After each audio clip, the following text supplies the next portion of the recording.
pagi kepada teman-teman semuanya. Sebelumnya perkenalkan, kami dari kelompok 4, saya Iman Detia Sasabila absen 15. Saya Safia Cahaya Kamila absen 35. Saya Liawasna Malindra absen 21. Saya Safira Putri Azara absen 33. Saya Mina Pina Rosyada absen 25. Saya India Liatul Imami absen 17. Di sini kami akan mempraktekkan tentang materi pertemuan atau rapat. Selamat menyaksikan.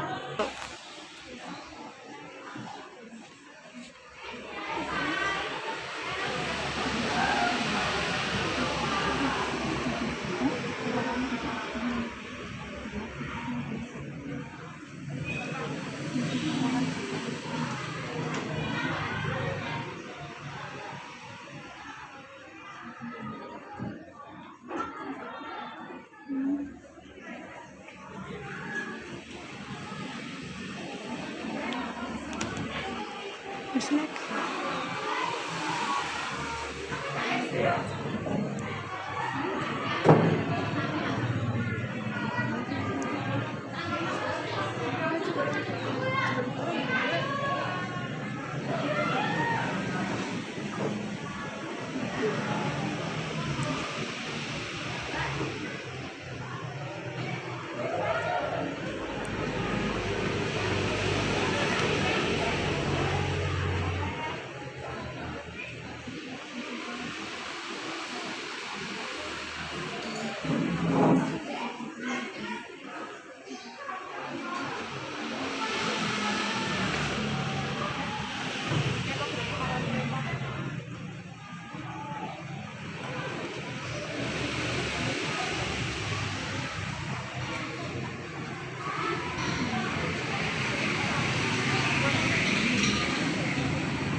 Selamat siang semuanya.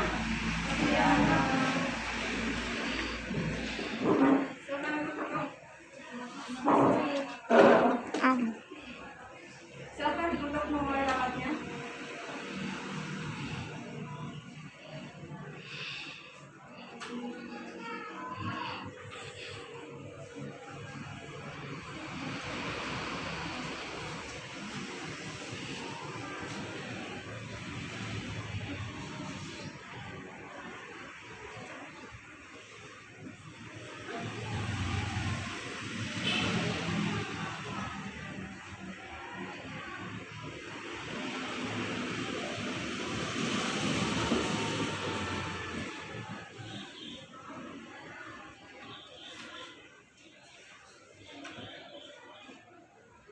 Assalamualaikum warahmatullahi wabarakatuh. Waalaikumsalam warahmatullahi wabarakatuh. Selamat pagi kepada Ibu Direktur dan para peserta rapat.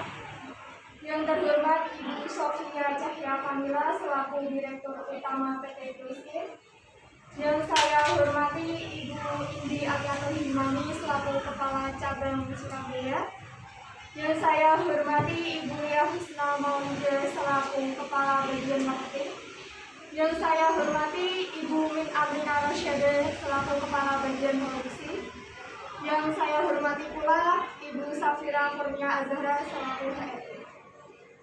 Pertama-tama, marilah kita panjatkan puja dan puji syukur kehadirat Allah SWT yang telah melimpahkan rahmat serta hidayahnya kepada kita sehingga kita dapat berkumpul pada rapat hari ini dengan keadaan sehat walafiat. Yang kedua, salawat serta salam tak lupa kita haturkan kepada junjungan kita Nabi Muhammad SAW. Semoga kita mendapatkan syafaatnya di yaumul kiamah. Amin ya rabbal alamin. Pada rapat kali ini, saya Iman dari Pria Fasabila selaku sekretaris. Perkenankan saya membacakan susunan rapat berikut ini. Yang pertama, pembukaan. Kedua, pembahasan tentang penurunan omset perusahaan. Ketiga, pembahasan tentang launching produk baru. Keempat, evaluasi kinerja pegawai, dan yang terakhir penutup. Untuk membuka rapat kali ini, marilah kita bersama-sama mengucapkan basmalah terlebih dahulu. Bismillahirrahmanirrahim. Untuk selanjutnya saya serahkan kepada Ibu Sofia Cahya Kamila selaku Direktur Utama untuk memimpin jalannya rapat. Selamat siang semuanya.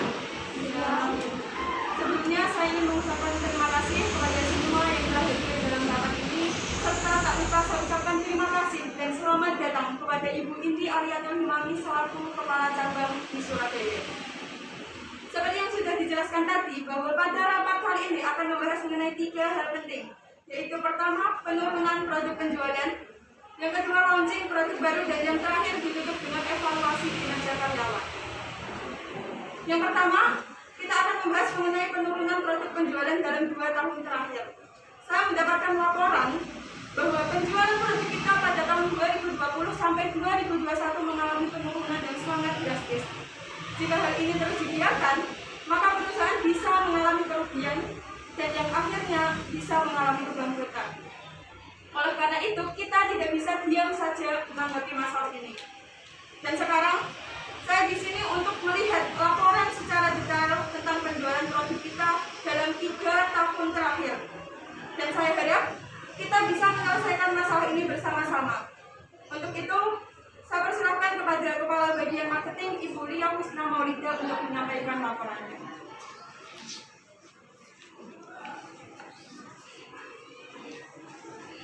Selamat pagi, saya ucapkan kepada Ibu Direktur Utama, tamu kehormatan kita Ibu Kepala Cabang Surabaya, dan juga Ibu Kepala Bagian yang lainnya. Tak lupa saya ucapkan terima kasih kepada Ibu Direktur Utama yang telah memperkenankan saya untuk berdiri di sini untuk menunjukkan laporan penjualan bagian marketing selama 3 tahun terakhir.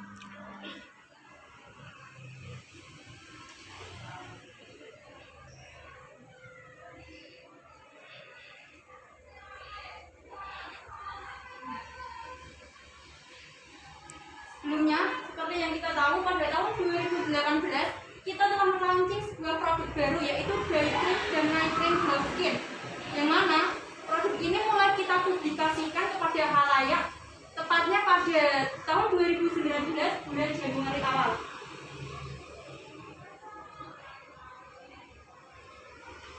Di sini saya ingin menunjukkan grafik penjualan dari tim bagian marketing selama 3 tahun terakhir. Bisa kita lihat bahwa pada tahun 2019 produk kita mengalami kenaikan yang sangat signifikan.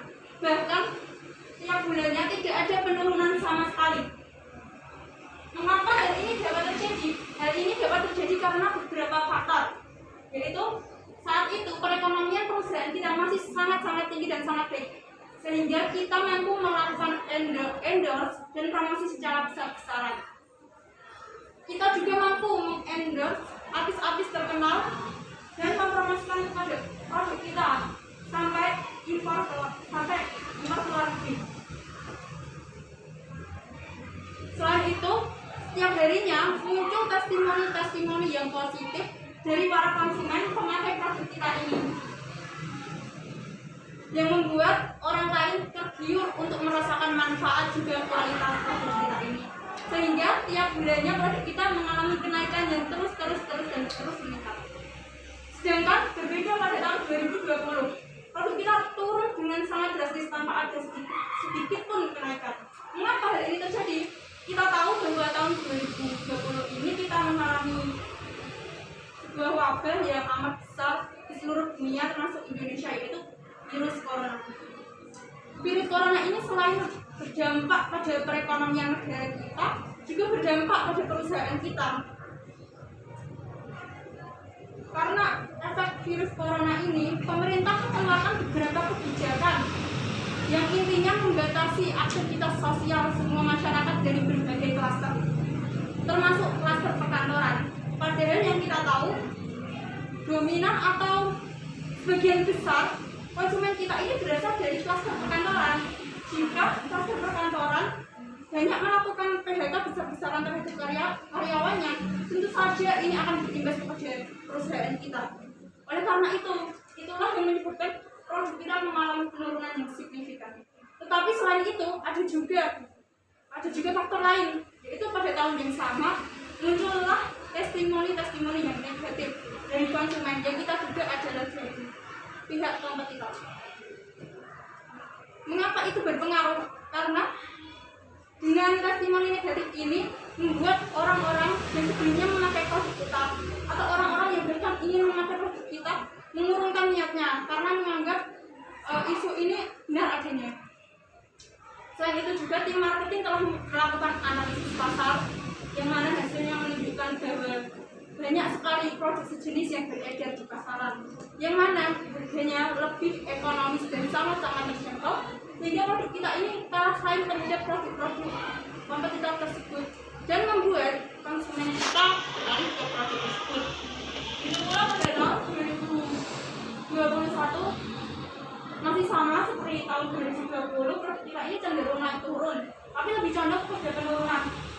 Selain faktor corona yang masih kita alami sampai saat sekarang dari 2020 sampai 2021 ini, ada juga faktor lain, yaitu kita tidak lagi mampu mengendorse artis-artis terkenal dan juga influencer untuk mempromosikan produk kita. Mengapa begitu? Karena pada tahun 2020 kita tahu bahwa omset kita menurun dengan sangat drastis, sehingga keuangan kita terbatas jika kita harus mengendorse influencer dan juga artis-artis terkenal. Mungkin cukup demikian yang dapat saya laporkan dari bagian marketing. Kurang lebihnya saya mohon maaf. Terima kasih. Silakan untuk kembali. Saya telah menerima laporan dari pusat dan sekarang saya ingin melihat laporan penjualan dari cabang Surabaya. Silahkan untuk Ibu Indri Ariyatul Himami memberikan laporan.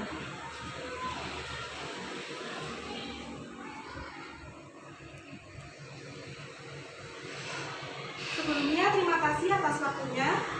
Di sini saya selaku Kepala PT Gloskin cabang Surabaya ingin melaporkan hasil penjualan produk toner PT Gloskin cabang Surabaya.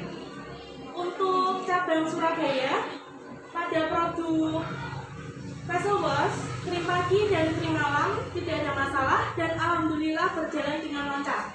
Tetapi pada PT Gloskin cabang Surabaya juga kita mengalami penurunan produk yang tidak kita sangka sebelumnya, yaitu produk toner. Di sini sudah ada grafik, bisa dilihat.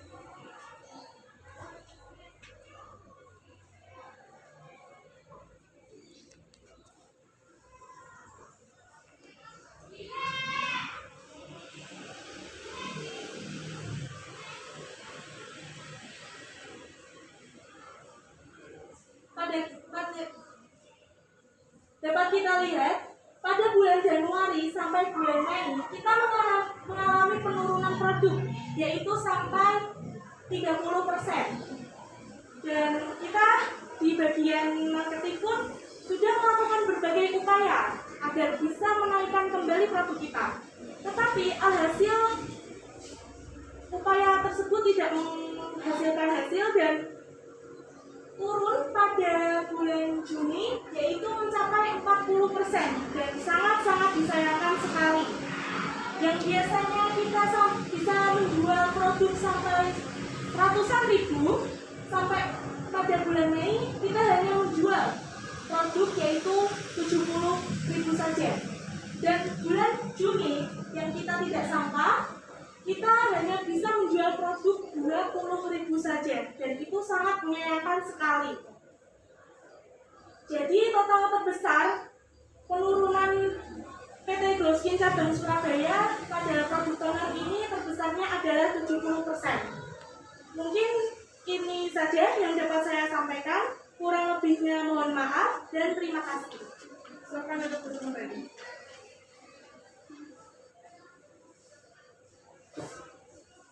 Terima kasih atas laporannya. Laporan telah saya terima. Namun jujur saja, setelah melihat laporan dari kalian, saya sangat kecewa.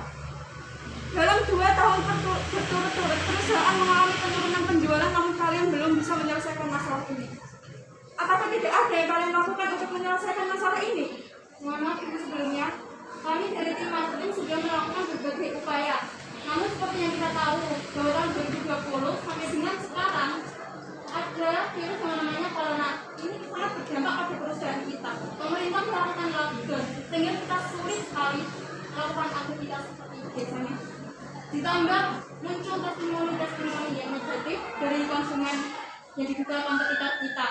Selain itu juga tadi seperti saya jelaskan, bahwasanya dari tim marketing sudah melakukan riset terhadap kasat dan hasilnya menunjukkan bahwa banyak sekali produk-produk sejenis yang sudah beredar.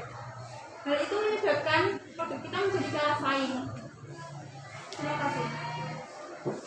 Perusahaan cabang Surabaya pun dari tim marketing juga telah melakukan berbagai banyak upaya seperti mengendorse influencer dan promosi menggunakan media tradisional seperti promosi koran, pamflet, baliho, dan lain sebagainya.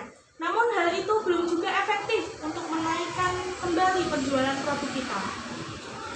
Baik, dari laporan yang kalian laporkan, saya dapat menyimpulkan bahwa banyak sekali upaya yang kalian lakukan, namun masalah ini belum bisa terselesaikan.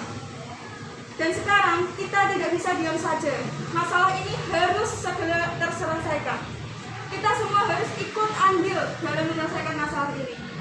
Untuk itu, ada yang ingin memberikan saran? Mohon maaf Ibu, menurut saya kita bisa menaikkan penjualan kita kembali melakukan promosi seperti media digital lainnya atau endorse influencer agar produk kita lebih kenal. Maaf, izin menyanggah, bukankah hal itu sudah kita lakukan pada tahun lalu dan belum juga menghasilkan peningkatan buat produk kita dalam penjualan? Saya rasa tidak ada salahnya untuk mencoba kembali mengendorse influencer. Dengan kita mengendorse influencer, produk kita akan terkenal di kalangan masyarakat dan harapannya produk kita bisa menembus pasaran seperti tahun 2019. Namun karena keterbatasan biaya, kita harus lebih selektif lagi untuk memilih influencer yang akan kita ajak kerjasama dan kita lebih mendapatkan feedback yang lebih memuaskan lagi. Saya setuju dengan Ibu Min Aminah. Tetapi selain endorse influencer, kita kan mempunyai akun sosial media resmi milik perusahaan kita. Mengapa kita tidak menggunakan itu? Sebenarnya saran saya, kita menggunakan akun resmi dari beberapa platform sosial media milik kita, yaitu seperti Instagram, Twitter, YouTube, dan juga TikTok. Saya rasa itu akan sangat efektif dan dapat menekan biaya yang dikeluarkan. Baik, semua saran dan usulan saya tampung. Apakah ada yang ingin memberikan saran kembali? Menurut saya, mempromosikan dengan media sosial, kita juga bisa membuat promo-promo menarik, yaitu dengan misal diskon, multi diskon, buy one get one, dan mungkin dengan testimoni gratis. Mohon maaf sebelumnya Ibu Indi, saya kurang setuju dengan pendapat Ibu. Mengapa? Karena kita di tahun 2020 dan 2021 ini mengalami penurunan omset yang sangat drastis. Jika kita melakukan buy one get one atau melakukan diskon, maka hal tersebut tidak akan menutup biaya produksi dari perusahaan kita. Saya sarankan lebih baik kita membuat seperti paket harga dengan mengkombinasikan paket-paket barang kita, sehingga itu akan terlihat lebih ekonomis dan akan menarik konsumen untuk membeli. Ya, saya setuju sekali dengan pendapat dari Ibu Lia Kusna. Dengan kita memberikan diskon sembarangan akan membuat kerugian perusahaan lebih banyak lagi. Dan saya rasa membuat paket harga akan lebih efektif untuk dilakukan di era sekarang. Bagaimana dengan yang lain? Saya setuju dengan pendapat Ibu Lia Kusna dan Ibu Sofia. Namun saya ingin memberikan sedikit saran, tambah lebih baiknya jika dalam paket tersebut beberapa produk kita kurangkan harganya. Dengan begitu, banyak masyarakat akan lebih tertarik dengan paket harga yang kita tawarkan. Baik, saran saya terima. Ada yang ingin menambahkan saran kembali? Saya ingin menambahkan saran Ibu. Selain kita melakukan promosi, alangkah lebih baiknya jika kita memecahkan pokok inti masalah dari perusahaan kita, yaitu munculnya testimoni yang negatif dari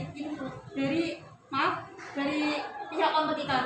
Saya rasa jika kita tidak menyelesaikan masalah ini, promosi yang kita lakukan akan cenderung tidak efektif. Mohon maaf Ibu, saran saya kita juga bisa melakukan promosi melalui pameran dan memberikan testimoni gratis kepada konsumen agar citra produk kita lebih positif. Maaf sebelumnya, saya kurang setuju dengan pendapat dari Ibu Safira. Menurut saya, membuat pameran dan memberikan testimoni sangat tidak efektif karena itu akan memunculkan masalah baru lagi. Seperti kompetitor bisa memfitnah kita bahwa kita membayar orang untuk memberikan testimoni. Dan jika hal itu tidak efektif, hal itu akan menimbulkan kerugian yang sangat tinggi pada perusahaan kita. Sehingga saya rasa hal itu tidak untuk dilakukan. Namun, pendapat saya, kita bisa memanfaatkan influencer yang sedang kita endorse untuk memberikan testimoni positifnya, serta kita bisa memanfaatkan public relation yang ada pada perusahaan kita untuk memberikan informasi mengenai produk kita dan juga turut mempromosikan produk kita. Bagaimana dengan yang lain? Saya setuju dengan pendapat Ibu Sofia. Ada lagi yang ingin dibahas dalam rapat kali ini? Karena produk kita yang tertinggal tapi harus berjalan, maka terjadi penurunan produk pada gudang kita. Saya mengkhawatirkan jika produk tersebut tidak terus terjual. Saya khawatir produk tersebut mendapatkan reject yang menyebabkan produk tersebut tidak dapat terjual. Ada yang punya saran tentang masalah ini? Ada yang mempunyai saran?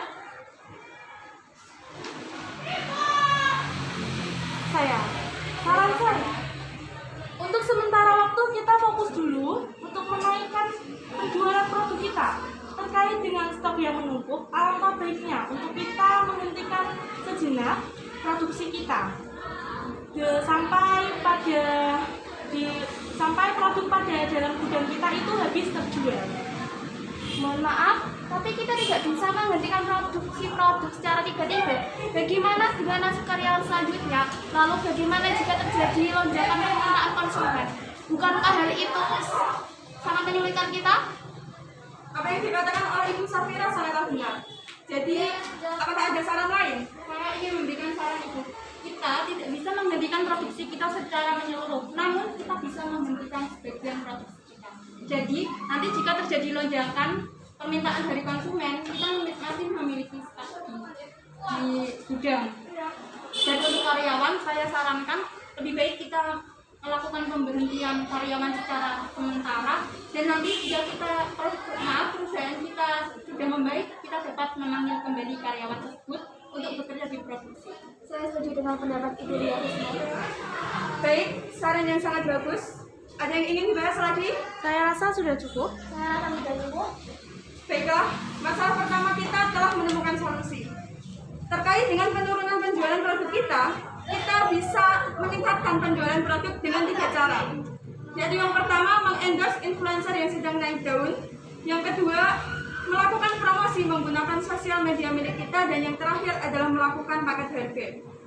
Dan terkait dengan testimoni negatif, kita bisa memanfaatkan influencer yang sedang kita endorse untuk memberikan testimoni, dan juga kita memanfaatkan public relation milik kita. Untuk produksi, sebagian akan dihentikan sementara sampai stok pada gudang terjual. Saya harap apa yang kita rencanakan bisa berjalan dengan maksimal dan tentunya bisa meningkatkan kembali penjualan di perusahaan kita. Saya serahkan pada kali ini telah selesai. Saya serahkan pada Ibu Iman. Baik, permasalahan pertama telah kita selesaikan dengan bersama-sama. Sebelum kita lanjut ke permasalahan selanjutnya, alangkah lebih baiknya untuk kita istirahat terlebih dahulu. Silakan ibu-ibu untuk menikmati konsumsi yang telah disediakan.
Silakan untuk menikmati hidangannya.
Baik, kita cukupkan sampai di sini. Kita lanjut ke pembahasan yang kedua, yakni launching produk baru.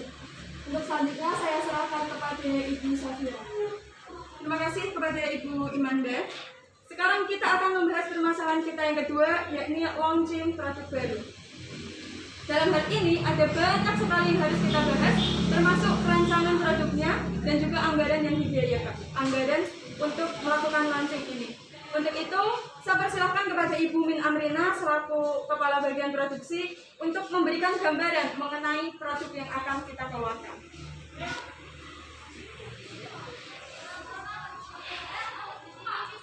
Terima kasih atas waktu yang telah diberikan. Selamat pagi untuk Ibu Direktur Utama dan Ibu Kepala PT Floskin Cabang Surabaya. Saya ingin menyampaikan bahwa produksi kita pada tahun 2021 sementara akan diberhentikan terlebih dahulu agar perusahaan tidak mengalami kerugian yang besar dan untuk menyiapkan stok produk dari di gudang agar cepat terjual. Saya rencana pada tahun bagian produksi ingin menyampaikan bahwa bagian produksi akan melaunching dua produk, yaitu glow skin acne serum dan glow skin sunscreen SPF 50 PA++++. Untuk glow skin acne serum ini adalah serum yang diperuntukkan untuk kulit berjerawat. Terdapat keunggulan kandungan yang terdapat pada glow skin acne serum ini yang pertama ada salicylic acid, citric, hyaluronic acid, dan vitamin C. Di mana keunggulan kandungan ini memiliki fungsi yang berbeda-beda. Yang pertama adalah salicylic acid ini merupakan salah satu jenis BHA yang terkenal ampuh untuk mengatasi masalah jerawat. Yang kedua ada citric. Citric ini berfungsi untuk meredakan peradangan pada jerawat agar jerawat cepat kempis dan cepat kering. Untuk vitamin C ini berfungsi untuk menyamarkan noda hitam, dan untuk hyaluronic acid ini berfungsi untuk menghidrasi kulit wajah dan memperbaiki tekstur kulit wajah.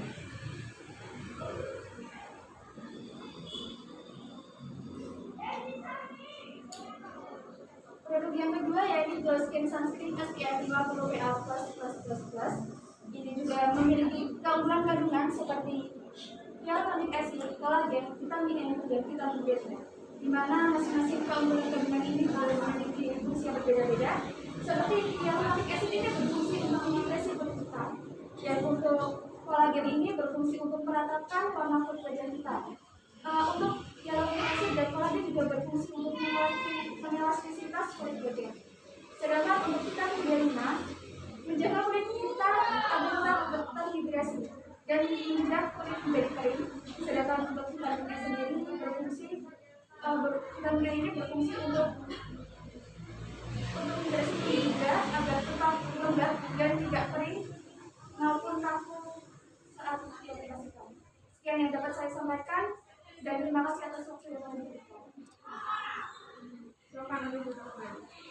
Ada yang ingin ditanyakan? Saya izin bertanya, bagaimana cara kita mempromosikan dan memperkenalkan produk kita ke pasaran? Menurut saya, kita lebih baik mempromosikan produk baru kita ini menggunakan media tradisional seperti papan reklame dan majalah. Dengan begitu, masyarakat lebih mengetahui bahwa PT Glow Skin telah melaunching dua produknya. Mohon maaf Ibu sebelumnya, apakah dengan mempromosikan produk ini lewat media tradisional akan efektif di era digitalisasi sekarang? Karena hal tersebut saya pikir sangatlah kuno dan saya rasa tidak efektif untuk mempromosikan produk baru kita ini. Ya, saya sangat setuju dengan Ibu Lia. Dengan mempromosikan dan memperkenalkan produk kita menggunakan media tradisional, itu akan cenderung sia-sia dan membuat anggaran kita keluar dengan sangat banyak. Karena kita hidup di era digitalisasi, di mana masyarakat cenderung acuh dengan apa saja yang ada di sekitar kita, termasuk reklame, brosur, ataupun yang lainnya.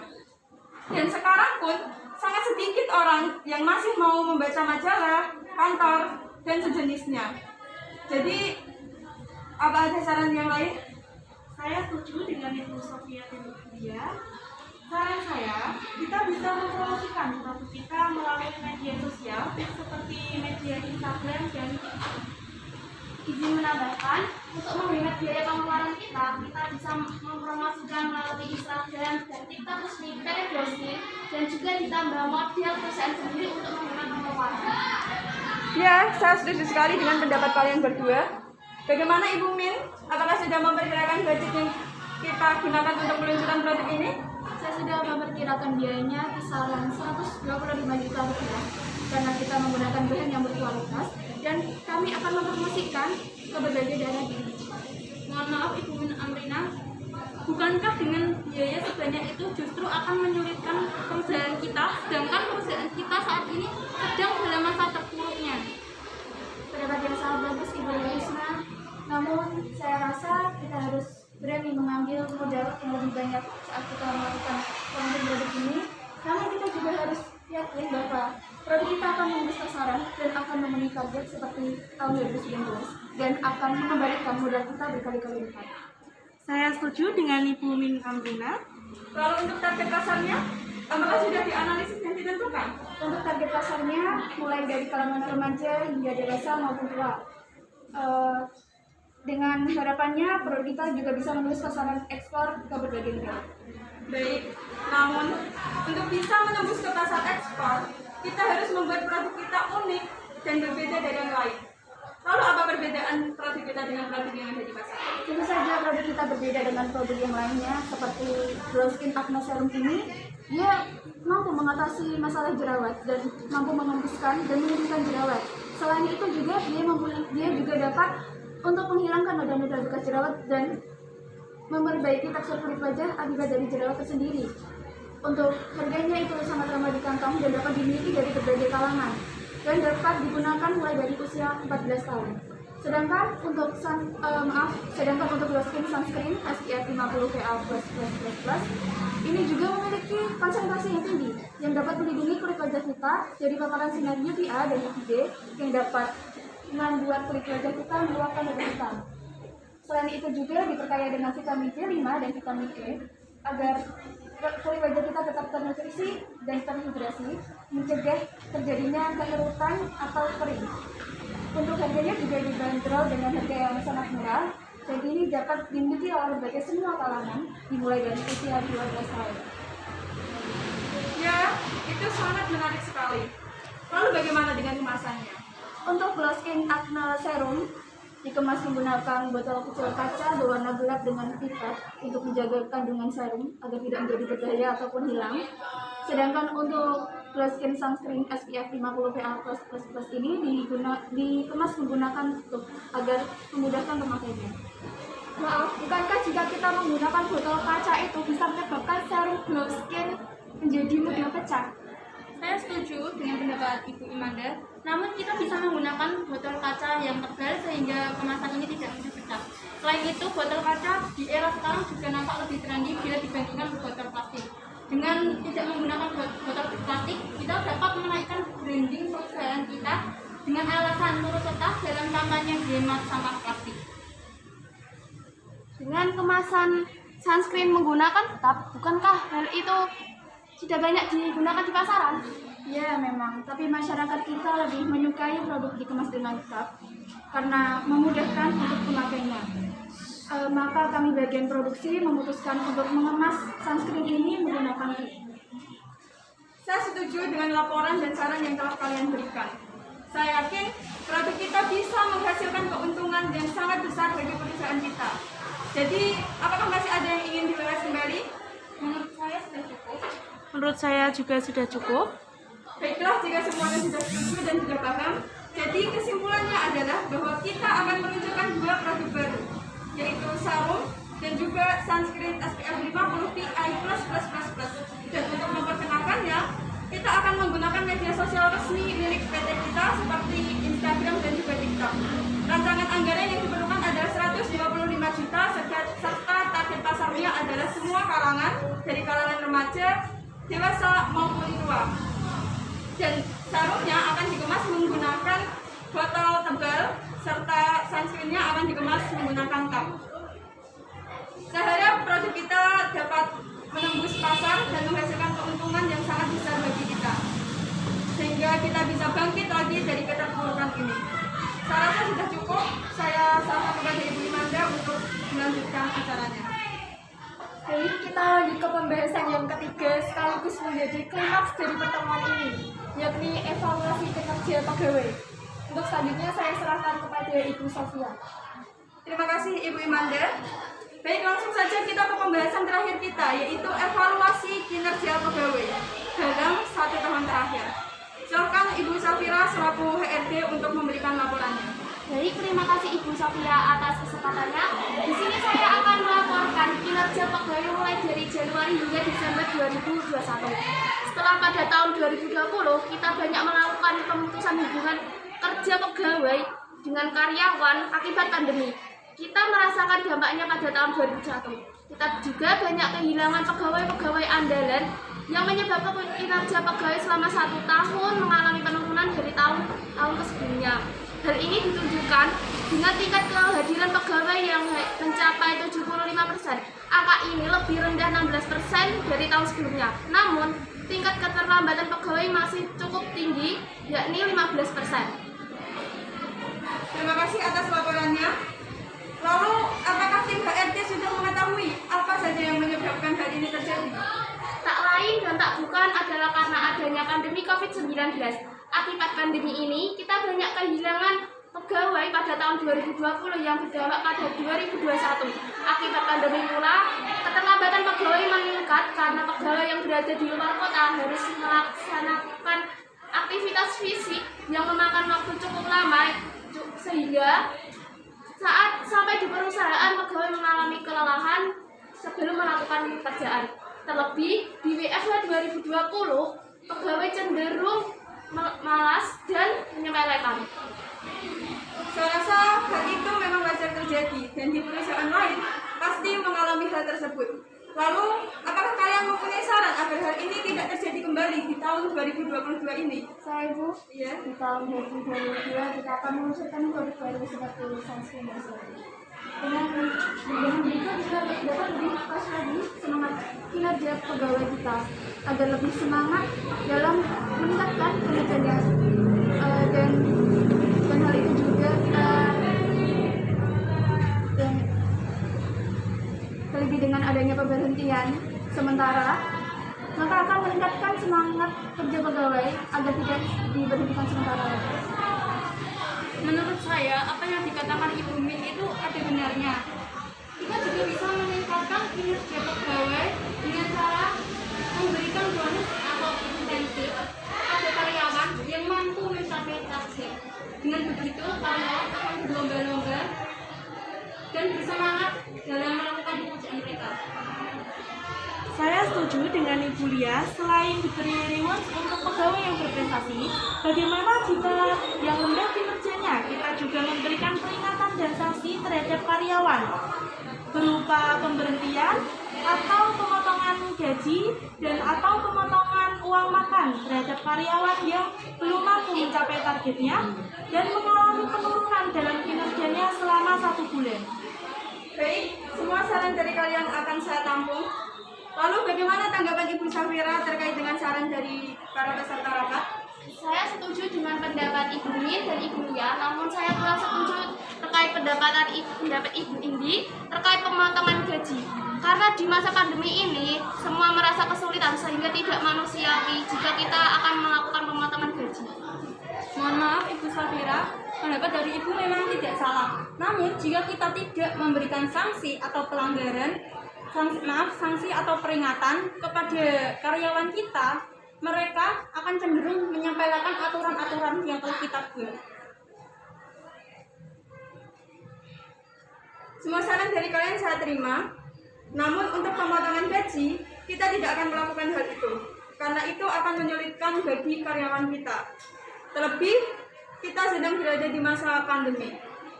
Jadi, tetap akan ada peringatan atau sanksi bagi karyawan, namun bukan pemotongan gaji yang besar, melainkan hanya Rp10.000 bagi karyawan yang kinerjanya buruk. Dan jika hal itu diulangi di bulan berikutnya, maka pemotongan akan berkali-kali lipat. Apa ada yang tidak setuju?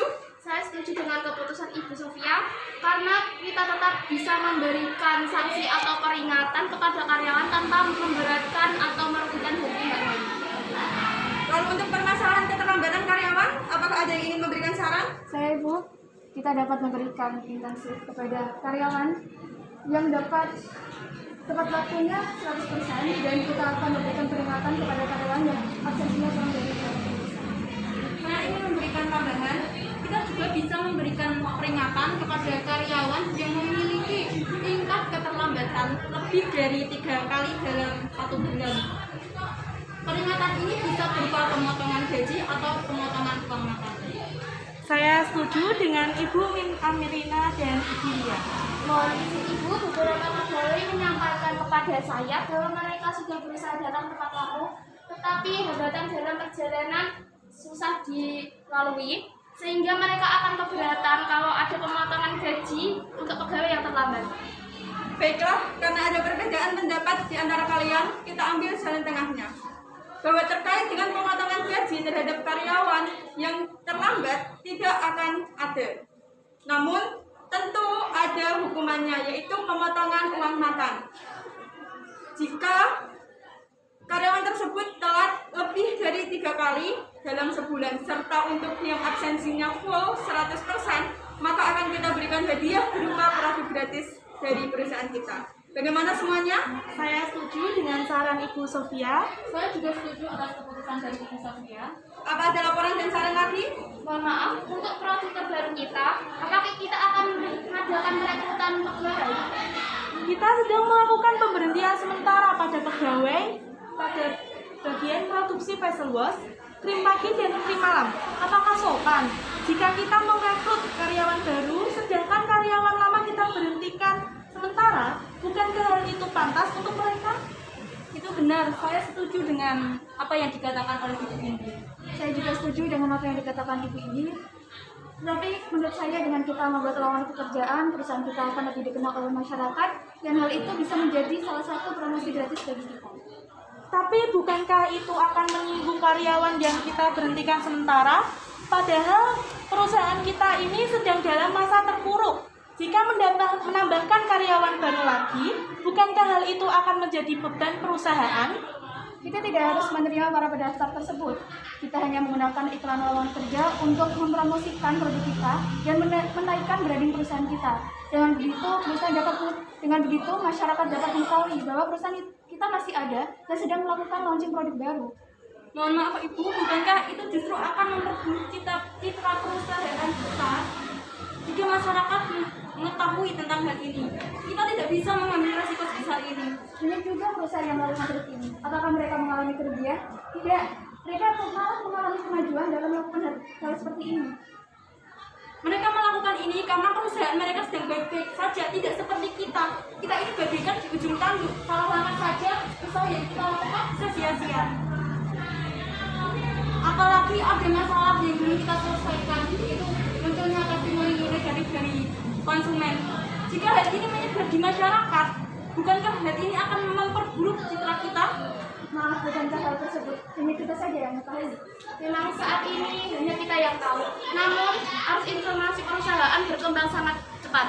Bahkan dirimu pun seakan punya telinga. Jadi kita tetap harus waspada. Sudah cukup hentikan perdebatan kalian. Kita di sini untuk diskusi, memecahkan masalah, bukan adu argumentasi maupun adu gengsi. Jadi kita lihat dari dua sudut pandang, bahwa yang dikatakan Ibu Min Amrina memang benar, bahwa dengan kita melakukan perekrutan pegawai, maka bisa menjadi ajang promosi gratis bagi kita dan juga memberitahu masyarakat bahwa perusahaan kita masih ada. Dan juga yang dikatakan Ibu Lia juga tidak salah. Jika perusahaan kompetitor maupun masyarakat tahu bahwa kita melakukan perekrutan pegawai secara goib, maka citra perusahaan kita akan buruk. Jadi, saran saya, kita tetap melakukan perekrutan pegawai, namun hanya 3-5 orang saja yang kita terima.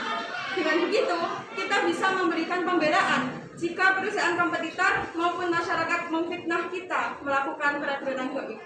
Dan juga untuk kekhawatiran Ibu Sofia terkait produksi produk baru kita bisa mengambil karyawan dari karyawan yang diberhentikan sementara untuk melakukan produksi produk ini, sehingga kita tidak lagi sulit untuk mencari orang dan juga tidak ribet untuk melakukan training kembali, sehingga itu akan lebih efektif. Bagaimana dengan semuanya? Saya setuju dengan keputusan Ibu Sofia. Saya juga sangat setuju dengan keputusan Ibu Sofia. Saya setuju dengan keputusan Ibu Sofia. Apakah ada yang ingin dibahas lagi? Saya rasa sudah cukup Ibu. Saya juga rasa sudah cukup.